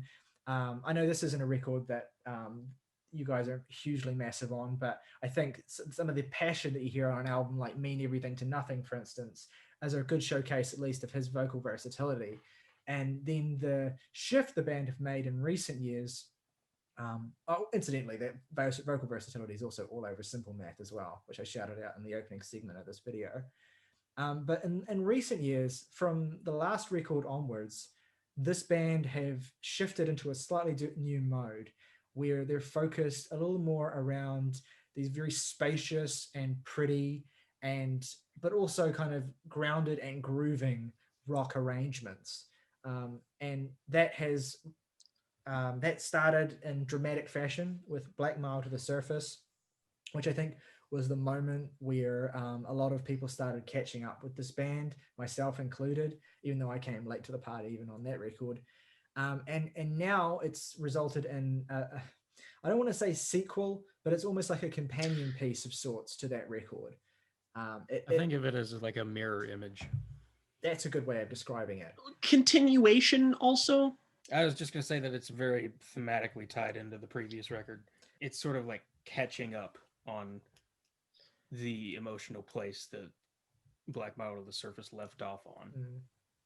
Important thing about Black Mile to the Surface is that album does in fact follow a narrative, and it like has a story about it that is like semi-autobiographical in many different elements, and I think specifically to Andy Hull, yeah, it is. And like that album sort of takes you through this very distinct movement and progression through this story of this character that's kind of like a self-insert, I think, of like this story of this character's childhood and ultimately budding relationship with a loved one, and eventually them conceiving a child. And then this album is sort of like what has happened since the last album left off after that did. So you kind of get a it's like a sequel, really. Yeah. And I think another way in which Morgan's description of it as a mirror image applies is that, broadly speaking, if you were to describe these two records in one word, Black Mile to the Surface is kind of like a birth record, like literally in terms of the birth of the new era of this band, and being about Andy Hull's first child. And the opening track on that record, The Maze, is this incredible song where you get Andy's child speaking to him, or like communicating with him, and Andy communicating with his infant child. And then this record, Million Masks of God, is a mirror in the sense that this record is kind of about death, and a lot of the and endings as opposed to beginnings are a common theme across this record. Specifically, the reference is the fact that the influence on the concept of this record is the fact that the band's lead guitarist, Robert McDowell, who is incidentally Andy Hull's brother-in-law, his father passed away, I think, in the period of time leading up to the creation of this record. And so that being an experience had by Robert, but Andy being the kind of songwriter, means that this record has an interesting approach where it's about grief, and it's about processing a passing, and about processing an inevitable ending that's approaching. But it's also about being on the outside of that too, and seeing your friend suffering and wanting to be able to reach out and not necessarily knowing how to. Additionally, while you're viewing that, while also additionally sort of on the upswing in your own personal life. So it's like, it's almost reckoning with a sort of survivor's guilt in some way. It's fascinating. And this is all important in some respect of just like unpacking the record, but I also think it's worth noting that you do not have to in any way be aware or following the story in either of these records to get the main appeal and enjoyment from the music. Like, the concept and story is certainly there. It is there to unpack. It is there to be enjoyed. But I mean, like, as like songs and having instrumental present, you know, it's an album that has an appeal in and of itself in a musical sense as well. Like, this is just stuff that informs it. Yeah. And I suppose this gets to the getting into the heart of the record and how it kind of communicates these themes and how it's structured and the whole approach. So you kick off with this song, Inaudible, which, this is an aside, but I just wanted to bring it up. Very first line on this record, "You're inaudible, thrown away like an audible." Aside from the fact that Andy opens this album rhyming inaudible with audible, I was really thrown off by this line. And I was like, like thrown away like a subscription to the audiobook service. And it wasn't until I Googled the word that I realized that it's also a term in American football for basically, I think something like calling a foul on a player or something like, I fucking know. I have no fucking idea about American football. But basically, this is an aside. I was like getting into this record because I listened to this record 6 or 7 times over the past few days. Like I just had it on, really trying to absorb it. And also for another reason I'll get to. But like, so every time this thing starts, that line hits and I'm like, and the first 2 or 3 times I was like, what does that mean? And now I get it. Anyway, this is a really nice way of entering into the record because this song has a real synthetic swell to it. It sounds huge. And lyrically, the subject matter introduces you to that kind of theme. I think one of the things that is mentioned in the song is the notion of trying to like approach the topic of hospice care for your elderly father, which obviously touches into Robert's experience. And the thing about Andy's writing is that he writes, and this could be argued to be a weakness, I suppose, but he writes in a way that is sufficiently inspecific for the most part as to apply to a number of different personal situations. Like you might listen to this record and have no idea that it's a concept record, or that at least part of it is about grieving your father or viewing this grief happening. And that's what Andy does. He writes poetically to evoke feelings less than scenes, although he does obviously have imagery in his songs as well. And I do think that while I like this record quite a bit, I do think that it does have some flaws that hold it back from being quite as fulsome of a statement and of a musical expression as a Black Mile to the Surface. And I'll preface my critiques by saying I still like this album a lot. But there are certain things I think that do hold it back just a little bit from being as great as that previous record. And I think this is kind of encapsulated a little bit by this opening track, which has this synthetic swell, but the song just doesn't quite cohere into something more than the sum of its parts. It feels very much like this intro to the record, and then it kind of bleeds into the next song. And this is the aspect of the record I wanted to kick off this discussion with, which is the structure of the record. And it's structured so that every single track flows into the next track. And what this does is it obviously creates a really nice, cohesive, flowing experience.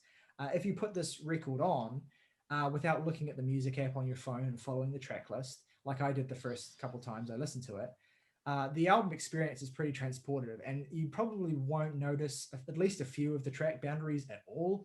And I love this aspect of the experience. It makes the album so easy to put on and play through. But the flip side to that for me is that the second I start to sit down to talk about these songs themselves and pick them apart, I realize that this continuous suite format, to some extent, wallpapers the fact that some of these songs individually are not as distinctive and fully formed as the tracks on the last record, which interestingly had a very similar structural approach of songs that flow into each other.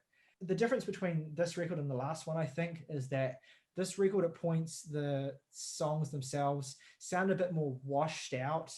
And as a result, songs like Angel of Death, for instance, are pretty. They're enjoyable while they are on, but they don't necessarily have the same kind of immediate impact as some of the songs that on the previous record. As a part of the emotion of, and this is not inherent, this doesn't inherently categorically make the album weak. It just depends on how you experience it. As a part of the continuous emotional exorcism of the Million Masks of God, these two songs are beautiful and swelling pieces of the wider picture. But as songs themselves, they don't necessarily always come together as fully formed statements. They feel very much like a part of the symphony. And I think this is a problem that gets a little more apparent towards the second half of the record too. But I want to clarify though, while this is a criticism, I can't get around when evaluating the quality of the album. It doesn't really detract that much from the listening experience. It just makes it difficult to recall certain aspects I know I did enjoy once the album's over. And I have specific things I like and specific things I dislike about other tracks, but I'll stop there for now and say that's kind of where I'm at with it. I really enjoy the experience of listening to this and it flowing on from start to finish. And that's not damning with faint praise either. I do mean that. But I do think that there's something lacking in terms of immediacy and impact from the songwriting that I wish I wish were a little harder hitting. Tyler, I think that I feel so goddamn superfluous sometimes. I need to get better at forming my own fucking thoughts on things. But I know what everybody thinks about this record in like a broad sense in terms of like score wise. So let me just say, I basically feel exactly the same way as Tyler does. But also keep in mind that a lot of the criticisms that he said and a lot of the things that said are also things that don't really impact my enjoyment too much. Is that I also really, really like the album. And my unfortunately facile criticism of it is really just that it suffers by merit of the fact that I love Black Mile to the Surface so much. And that album is so constantly in the momentum of topping itself and just raising you to these moments, and like every single song on that album is just so fucking spectacular and so of their own identity. Like I can't believe that songs like The Parts or The Mistake are on the same record as songs like The Moth. Like that just doesn't even make sense to me when I think about it. But in that, it is still somehow stylistically quite put together, but it also just it keeps having these moments, these high points, and it just never manages to let itself down.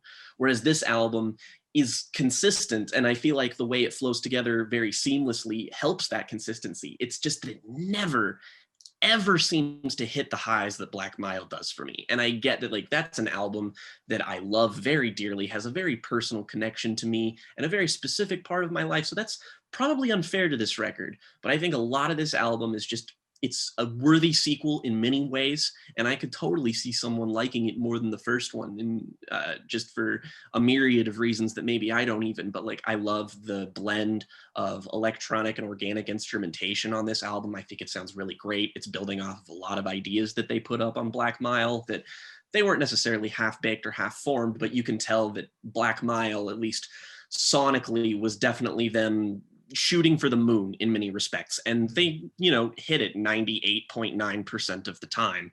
And here they're sort of continuing with that direction, and they do a good job. I like the lyricism, I like the sound, I like the story. Like it's just consistent. I don't think there's a song on here that I think is dramatically worse than what I would say would be my favorites. I think that it starts off, in terms of this album, it starts off middle of the road and it really hits a stride with Bedhead. For me personally, I think Bedhead through Let It Storm is just like, that's the closest it comes to me. But also I do still think Dinosaur's a good song, and the final 3-track run is great. But yeah, I think it's a very, very, very good album, very consistent album. Who knows, could grow on me. This could easily be the kind of thing that like 6 months down the line, this could end up on my album of the year list. But as is right now, it's just kind of like, this is a little awkward for me, and I feel like it's more my fault than the album's, but Yeah, I will say that the reason I've listened to this record so much, beyond just the fact that it's so easy to just put on and let it play through because of that structural aspect, is that I can tell that these songs have lots of things in them that I like, and they have grown on me. I think my personal pick for the best stretch of the record overlaps with yours, but starts a bit earlier. I think this record, the one stretch where this record does hit the level of Black Mile for me, is Keel Timing through to Keel Andy. Timing. Yeah, I should have mentioned that song as being pretty good. Those three songs I think flow together in a really nice way. Keel Timing has a real relentless pulse to it. It flows right into Bedhead, which is a sequel song, I believe, which I agree with Jake I don't know if Jake outright stated this, but Bedhead's my favorite song on the record. It is, these two songs are examples of songs flowing into each other, not just because the band thought, wouldn't it be cool if these two songs, the seamless transition, amazing, but because these two songs are related. They are both songs about grief in keeping with the record's theme, and they're also songs about Andy learning how to support his friend and how the two of them lift each other up through this time, despite the different psychological places they're in.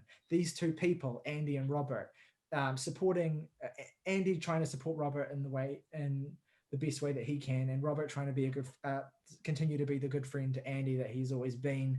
And it's mirrored by the fact that these two songs are interrelated in the same way, and it's a beautiful mirroring of that. And then Annie's an awesome song as well. So yeah, I will step back again now, but well, actually, before I do, I wanted to cite one specific set of lyrics from Bedhead that I think really encapsulate this point, which is the lines in the bridge. Right by the entrance, you broke. Finally, reality is taking its hold. You're not who you were, but you can't let it go. You're not where you're from, but you're always alone. So I stick a flag in the ground. I think I know who I'm living for now. I am what I am, same above as the ground. It's not what I want, but I'm figuring it out. So it's that those are beautiful lines, and it's that style that Andy has where it's like some of it is just pure sentiment, but it's also meaningful and emotional for the context of it. And it all comes together as this really emotional song from Andy to Robert, and also from Robert to Andy, because he's obviously performing the guitar in the song as well. So I love that aspect of the album so much. The writing is like the best thing about it, if you ask me. I think it's an immaculately written record, really. For me, the thing is, I know the writing is good when I listen to it. Like I can hear that aspect of it. The thing is I find the instrumentation very bland, and I find the performances very uninspiring. And at points is like, I find that at points listening to this record for me, it felt like listening to like Sylvia by the Antlers without the moment where he comes in shouting Sylvia, and just like if he was doing the slowcore thing the whole time. And I can sit back and intellectually appreciate it, but at no point listening to it am I ever like grabbed by the heartstrings in the way I kind of want a record like this to do for me. Yeah, to kind of piggyback off of that, I admittedly feel very similarly to Saoirse. I found there to be like a certain grit or edge lacking in this album, something to really drive home the emotional parts of it, because I'm sitting here thinking, all right, the writing, it's a little esoteric for my taste, but it's not bad. I can get behind a couple of the ideas in these songs, but I just can't really get into the production and instrumentation and performances of the record itself. It doesn't really take me anywhere or complement the lyricism and vocals in a really interesting way. It's the production is really just how almost I might say like just bland it sounds is just the largest turnoff for me. I just kind of don't even get on the proverbial train of this record, and I'm just not into it. Okay, well, I figured that's how. I need you all to know that I start chemotherapy next week. That. Just for the sake of countering, while still not backtracking on my own perspective on this record, I will talk a little bit about the second half of this record, which I do like less than the first half of this record, but I also think it has its own sort of underrated charms that have warmed to me a lot. And this is the thing about Manchester Orchestra. I understand not being into this band, because I've been listening to all their records for the last week and a half, really trying to get under the skin of this band, hoping this band would become the next like Frightened Rabbit or Twilight Sad or like one of those indie bands that I really connect to. And they haven't really done that for me other than Black Mile. But I do think I understand what they are as a band, and I think I respect what they are as a band, and I think I value what they are as a band more than I did before.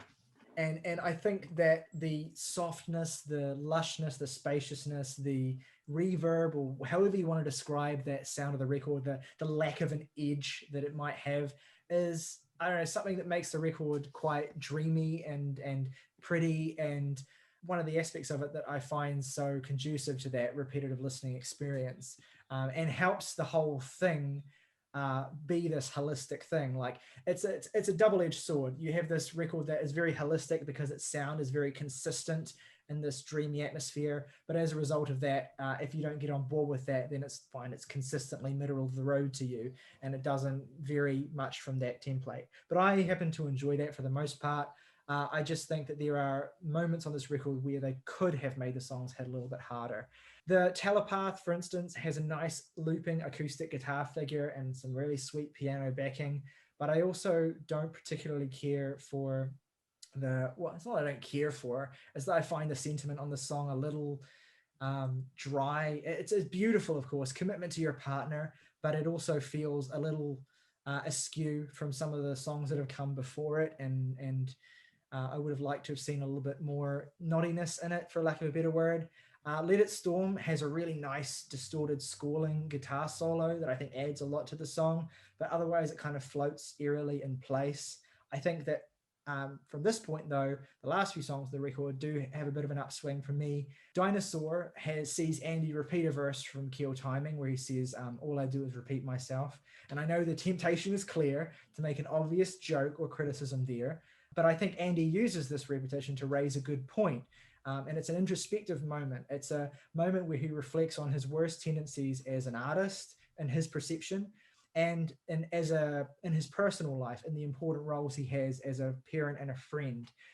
Drawing that connection here, his tendency to fall into habits, is I found quite moving, and tying it into the theme of this record and the last one of taking massive personal challenges and crises and wringing art out of them, trying to wring profound observations out of them. And lines like, I just can't redeem myself from all the lies I told myself would help. From all my faults, I blame on someone else. It's a hell of a thing to admit on your album. And he sells that moment in that song as a genuine piece of reflection. Obstacle feels less essential, but it's quite pretty and beautiful again. An ode to his newborn son that mirrors, I suppose, certain songs on Black Mile as well. I will say, though, that even though this isn't one of my favorite songs on the record, it has one of my favorite moments on the whole record, which is the sudden high note that Andy unexpectedly reaches for and triumphantly hits when he hollers the line, I don't want to lose my mark. He just like, every time I hear that line, and he just like hits this falsetto or this high note on that mark word, and but it's also like completely an unexpected note.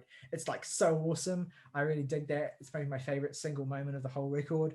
And I also like the way this song flows into the next song, Way Back, where the opening melody of this song is like an extension of Obstacle's melody. Way Back, incidentally, is one of my favorite songs on the album. I love the sentiment of it. It's a kind of desperation in a later stage of grief when it really hits you that you're never going to get that wave back, that return text, that phone call ever again. When you feel like you've understood the finality of that person's loss, but then a new wave of it just kind of hits you out of nowhere. There's some beautiful lines at the end of the song. When it began, I was starving, wide-eyed and alone, afloat. I wanted to turn off my time and ignore what was done, the gun. The only demand I could muster was begging you no. So no, I'm moving to mute all my memories I made in the moat. I know that I won't stop breathing. I know that I won't stop breathing. It's a beautiful moment at the end of this song. And then you get the last track on the record, which is The Internet, which is another great description of death and grief, of processing the loss of someone digitally. And I had a really kind of quite moving thought listening to this yesterday. The line on this track, you were the internet.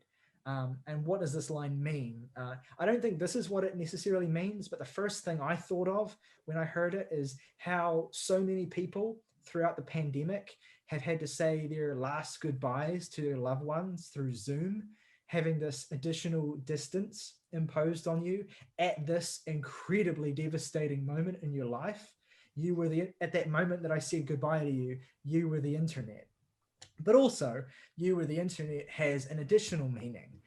The person in question, ostensibly Robert's father, is this wealth of entertainment and memories and a library unto themselves. They were the internet. They had all of this entire world that they chose to share with you.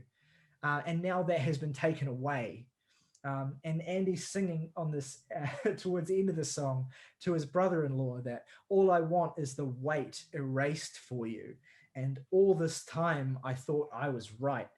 The last lines on the record, it's like a naked admission of how desperate and hopeless he feels in this situation, and believing that he can't help as much as he wishes he could, but learning to accept that the grief of a friend is not something you can hope to erase, but something you can hope to numb by being there. And I think it's a beautiful sentiment. And I keep coming back to these ideas of sentiments. And to me, that emotionality and that directness is one of the greatest strengths of Manchester Orchestra and of Andy as a writer. And even if some of the songs here don't fully connect to me individually, like I said earlier, they still flow as a part of this whole. And they still set you up for these real moments that happen at certain points in the record where you are confronted with a direct emotionality like that. And as a result, I do think it's a special album. Yeah, I haven't said much, mostly because in some way or another, I'm in the brand new position of disagreeing with all of you, um, in some way at least. Obviously, I disagree with the idea that this record sounds bland. I don't even know how to counter that, so I'm not going to. I respect it. I don't understand it. I think this, just to address the sound of this record, I think it's so grand and sweeping and often breathtakingly beautiful sounding. And I think this in particular is where I bring up the idea of a mirror image to Black Model the Surface, mostly because the two records I think are meant to be opposites in that way. One is really gritty and dirty. Well, I mean, like everything comes through clear on that record. It doesn't exactly sound like a Black Flag album, but you know, it's more like distorted guitar driven, and it only really reaches the more expansive stuff towards the end of that album, which really leads very nicely into Inaudible, down to the names even. The last track on Black Marble the Surface being The Silence, and the first song on here being Inaudible. That's definitely on purpose, I think. And I think it's so interesting to talk about the perspective of Black Mile being a record just fraught with emotion and sort of introspection and self-hatred and lobbying to look forward and even create a life and impart the best parts of yourself onto that life. Then coupled by the fact that you're able to do that and you've been successful in doing that now, but now your friend has to go through something very similar, like essentially family, brother-in-law. Now you have to, one of your family members, extended family, has to go through something very similar to what you went through previously. And that's where the sort of aspect of like survivor's guilt comes in almost. And there's a temptation there, especially in the internet, that Tyler elaborated on some. What's the line exactly? Like, I wish I could wash away the pain for you. I don't. It was, I wish I could. All I want is the weight erased from you. Yeah, like that line also makes me think of the sort of temptation to want to bear the brunt of emotional trauma for someone, so they don't have to feel it. Even a step further than just erasing the weight of said emotional trauma and just taking the bullet for them in a way. And I think the big thing that this record as a whole does, it kind of acknowledges the uselessness of thinking that way while also learning to balance finding a sort of internal peace. It's a sort of double-edged sword of I can't feel bad about that just because someone who is very close to me is suffering, but I can't not empathize with them in that way, and it's really fascinating, difficult topic to get around. And I think in some way or another, every track on here is about that dichotomy. And I think it's why it essentially being one giant 40-something minute suite is such a great asset to the record. It feels like every part of it is essential to me, anyways. And while like I understand the criticism of some of these songs aren't necessarily as fleshed out as they should be, but then my counter to that is that yeah, it is. It's just the next song is the fleshing out of that, and sometimes that doesn't exactly hold true, just because sonically they shift up ideas, even though they flow very nicely into each other. So it isn't like a hard and fast counter to your points, but also it's just not at all an issue for me. It's interesting to compare this to Black Mile, and I think in a lot of ways we were all hoping for another one of those, and expectations might have been a little interesting to contend with in some way. One way that just occurred to me that you could view these two records is less as even companion records and more as like two halves of like a double album. Yeah. And it's like and then I think the distinction between them in terms of sound, with Black Mile being much heavier, generally speaking, than this, is more pointed because this is kind of like a counterpoint to that. It's like the opposite side of the coin, as we've already said, both in terms of a lot of the themes, but also I think the sound, the general, more the fact that the proper rock stuff, the heavier stuff, is more infrequent on this album is perhaps a part of that reflection. It's like the Deliverance Damnation dichotomy. Yeah, I understand the sort of weight of expectation following an album like Black Mile to the Surface. And I don't know what I expected, but I appreciate this in so many ways for being exactly what it is. One thing I will add, just in terms of sound, that I forgot to mention is so this is in some way Andy Hull usually has a hand in the production of every Manchester Orchestra record, but also worth noting is the production credits that are shared with Black Mile as well. Catherine Marks, who's a great indie rock producer, but also Ethan Grusker, who was one of the two major producers on both of Phoebe Bridgers' albums, is one of the co-producers here as well. So I think perhaps you see some sort of sonic similarities and perhaps even a bit of influence on the part of Manchester Orchestra, considering especially that Strange in the Alps came out the same year as their last record, and Punisher came out last year. And Phoebe has actually covered the gold off of that record. Yeah, that's right. She is too. God, 2017. What a year for sad bastard music. Yeah. I was just thinking about that earlier today. They had fucking Black Mile and science fiction in the same year, and I'm still alive. It's amazing. Anyway, okay. Favorite tracks and ratings then for Million Miles to the Surface. Let's do. Did you do that on purpose? Did I do what? You said A Million Miles to the Surface. Shit, did I? You said it so confidently, I almost believed that was what the album was called. I thought you were doing a bit there. The Million Masks of God. My favorite tracks, I think I already said this, that 3-track run in the first half of Keel Timing, Bedhead, and Annie. 3 great songs. Least favorite track, if I had to pick one, would be Telepath.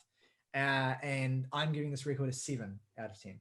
My 3 favorite tracks are probably Inaudible, Bedhead, and Annie. I'm probably going to pick Telepath as my least favorite. And I'm going to drop... I'm very sorry for the people who like this, but I'm probably going to drop a 4.5 on this record. I didn't really vibe with it. My 3 favorites are Bedhead, which coincidentally is top 3 Manchester Orchestra songs.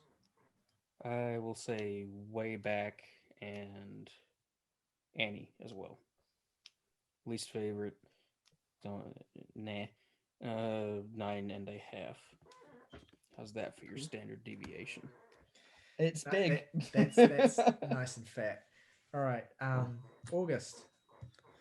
Oh, let's keep working on that standard deviation. 3 favorites, I guess I would say bedhead, keel timing, and I can't really think of much else that stuck out to me. Maybe the internet.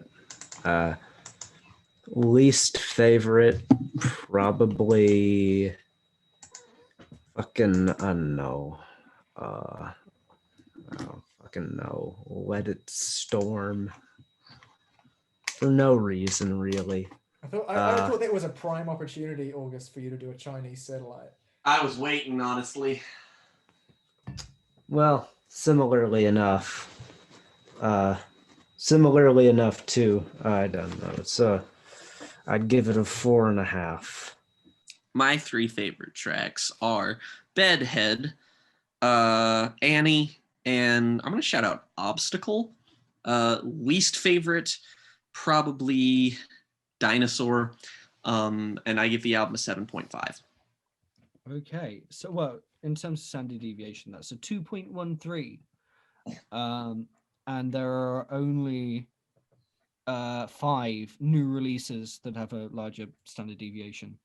That being the Ascension, Punisher, What's Your Pleasure, Lamb of God, and How I'm Feeling Now. I think Morgan probably appreciates to a certain extent how I felt during the Ascension review. How I felt during Pallbearer. How I felt during all of existence. August is just like, you reap what you sow, you motherfuckers. Wow. But no, in terms of numerical averages, that's a 6.6, not very different to our previous review, which is only equivalent to I Won't Get How You Remember Me by Tiger's Jaw. An album that has Andy Hall on it. Oh, shit. Yeah. Does too. Okay, so let us know what you think of these albums that we've discussed today, the Manchester Orchestra's latest and Gojira, Fortitude. Did you like the records more than we did? Did you like the records less than we did? We pretty much hit the money, or did we miss the mark? Let us know in the comments below. Next week's new release reviews are going to be on I should know this. Okay, so this is exciting for me anyway. We're going to be talking about the latest record from the, I believe, Danish post-punk weirdos Ice Age, their 4th album. Oh. No, not their 4th. I think it's their 5th or 6th actually. Album Seek Shelter is finally dropping, and we're also going to be talking about a band I'm quite excited about, a new band in this kind of British post-punk scene called Squid, that are excitedly signed to Warp Records, releasing their first album, Bright Green Field. We'll be talking about those 2 records next week. We also will have additional videos coming out very soon. This week's record club is Jake's Record Club. We're going to be talking about Nick Cave's grief-stricken opus, Ghost Teen. And we are also going to be releasing the next installment in our 1991 retrospective as well, which is going to be on Queen's technically not their final, but basically their final album, Innuendo. So stick around for those. If you haven't been checking out our retrospective series, we've already done 3 albums. We have done Massive Attack's Blue Lines, we've done Slint's Spiderland, and REM's Out of Time. I don't know about you all, but I think this series that we're doing is quite exciting. And I think we're starting to draw together connections between these records, even though they all sound different. And we're starting to paint a picture of the year 1991. So stick around for that continuation of that series. Go and check out Search's new series of reviews as well. We'll put the link to that in the description. August, why don't you lead us out? Well, as always, folks, rock over London, rock on Chicago, Mazda, zoom zoom.